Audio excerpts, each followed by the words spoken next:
ও মাই god, মনে হলো বউ জামাই নিজস্ব বিমান নিয়ে আমেরিকায় গেলেন শাকিব খান ও সাবিলা নূর। তাণ্ডব সিনেমার তৃতীয় লটের শুটিং হবে বেশ জোরসোরে, এমনটাই প্রস্তুতি নিচ্ছেন পুরো তাণ্ডব টিম। পরিচালক রায়হান রাফিও বেশ প্রস্তুত তাণ্ডব সিনেমাটি ঠিকঠাকভাবে আবিষ্কার করার জন্য।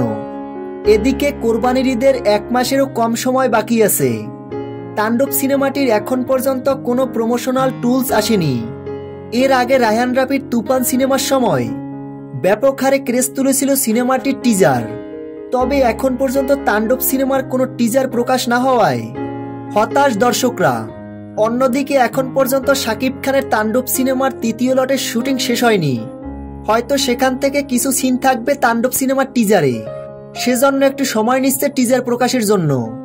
তবে তাণ্ডব সিনেমার শুটিং সেট থেকে আজকে একটা ছবি ভাইরাল হয়েছে সামাজিক যোগাযোগ মাধ্যমে, যেখানে প্রকাশিত ছবিটিতে দেখা যায় শাকিব খান ও সাবিলা নূর উড়াল দিচ্ছেন আমেরিকার উদ্দেশ্যে, যেখানে তাণ্ডব সিনেমার তৃতীয় লটের শুটিং হবে। এর আগে বেশ ভায়োলেন্সের শুটিং হয়েছে রাজশাহীতে, যেখানে তাণ্ডব সিনেমার পুরো টিম হাজির হয়েছিল। তো ভিউয়ার্স, তাণ্ডব সিনেমা নিয়ে আপনাদের কোনো মন্তব্য থাকলে কমেন্ট করে জানিয়ে দিন। তাণ্ডব সিনেমার সকল আপডেট ভিডিও সবার আগে পেতে ভিডিওটিতে একটা লাইক দিয়ে আমাদের পাশে থাকুন।